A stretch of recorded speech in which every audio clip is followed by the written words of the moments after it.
Hello बच्चों, let's read the question. The question is the simple Bohr model cannot be directly applied to calculate the energy levels of an atom with many electrons. This is because ऐसा क्यों होता है कि जो हमारा जो simple bore का model है उसको हम यूज नहीं कर सकते हैं एनर्जी लेवल्स को कैलकुलेट करने में जिसमें बहुत सारे इलेक्ट्रॉन्स हो।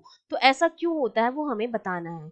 तो हमें ये पता है बोर मॉडल में जो अजम्पशन है, बोर मॉडल का जो अजम्पशन है, बोर्स मॉडल का जो एजम्पशन की अगर हम बात करें तो उसमें ये एजम्पशन है कि जो इलेक्ट्रॉन होता है वो रिवॉल्व करता है न्यूक्लियस के चारों तरफ। ठीक है, ये सपोज मेरे पास क्या है, इलेक्ट्रॉन है, ये रिवॉल्व कर रहा है यहाँ इस न्यूक्लियस के चारों तरफ। ठीक है, अब क्या होता है, इलेक्ट्रॉन और न्यूक्लियस के बीच में क्या लगता है, फोर्स ऑफ अट्रैक्शन लगता है।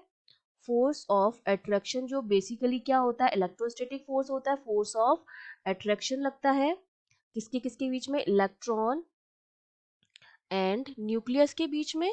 ठीक है, फोर्स ऑफ अट्रैक्शन लगता है। और ये जो फोर्स ऑफ अट्रैक्शन होता है जिसको मैं क्या कह सकती हूँ, इलेक्ट्रोस्टैटिक फोर्स भी कह सकती हूँ, और ये इसके चारों तरफ रिवॉल्व करता है, इसके लिए इसको सेंट्रीपिटल फोर्स की रिक्वायरमेंट होती है। और एक क्या लगता है, सेंट्रीपिटल फोर्स लगता है, सेंट्रीपिटल फोर्स। ये फोर्स जो होता है इसको हेल्प करता है to move in a circular motion, उसको सर्कुलर मोशन में रिवॉल्व कराने के लिए जरूरी होता है। तो ये जो सेंट्रीपिटल फोर्स होता है वो प्रोवाइड कराता है ये न्यूक्लियस और इलेक्ट्रॉन के बीच में लगने वाला इलेक्ट्रोस्टैटिक फोर्स। ठीक है, the centripetal force is provided by the, this centripetal force जिसकी वैल्यू होती है mv²/r, this force is provided by electrostatic force, electrostatic force जो कि किसके किसके भी, इलेक्ट्रोस्टैटिक फोर्स जो कि किस किस के बीच में लग रहा है, इलेक्ट्रॉन और न्यूक्लियस के बीच में लग रहा है। फोर्स ऑफ अट्रैक्शन वही हमारा इलेक्ट्रोस्टैटिक फोर्स है, और यही इलेक्ट्रोस्टैटिक फोर्स जो होता है, सेंट्रीपिटल फोर्स जो होता है वो प्रोवाइडेड बाय इलेक्ट्रोस्टैटिक फोर्स।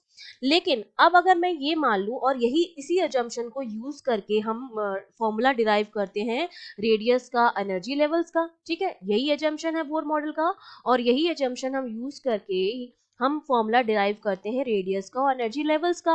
लेकिन ये मॉडल जो है वो केवल एप्लीकेबल है सिंगल इलेक्ट्रॉन एटम के लिए। ये जो अजम्पशन हमने माना है ये केवल और केवल एप्लीकेबल है सिंगल इलेक्ट्रॉन के लिए। सिंगल इलेक्ट्रॉन अगर एटम है तो ये सिर्फ उसके लिए अजम्पशन है। अब अगर हम अप्लाई कर देते हैं मल्टीपल इलेक्ट्रॉन्स, अगर हम ले लें, मतलब बहुत सारे इलेक्ट्रॉन्स हम ले लें, मल्टीपल इलेक्ट्रॉन्स अगर हमने ले लिए तो क्या होगा, वहां पर फोर्स ऑफ अट्रैक्शन के साथ साथ फोर्स ऑफ रिपल्शन भी होगा। ठीक है, फोर्स ऑफ अट्रैक्शन भी होगा, फोर्स ऑफ रिपल्शन भी होगा अगर बहुत सारे इलेक्ट्रॉन्स ले लिए तो। ठीक है, तो अब क्या होगा, और ये जो होंगे वो अलग अलग डायरेक्शन में होंगे, ये दोनों जो फोर्स होंगे वो डिफरेंट डायरेक्शंस में होंगे। तो इसकी वजह से क्या आएगा, डिफरेंट डायरेक्शन में होंगे तो जो हमारा नेट इलेक्ट्रोस्टैटिक फोर्स आएगा, net electrostatic force, electrostatic force वो हमारा आ जाएगा जीरो। और जब इलेक्ट्रोस्टैटिक फोर्स ही जीरो है जिसकी वजह से हमें सेंट्रीपिटल फोर्स मिल रहा है, तो जो सेंट्रीपिटल फोर्स हो जाएगा आपका वो भी क्या हो जाएगा, जीरो हो जाएगा इस कंडीशन में, वो भी जीरो हो जाएगा।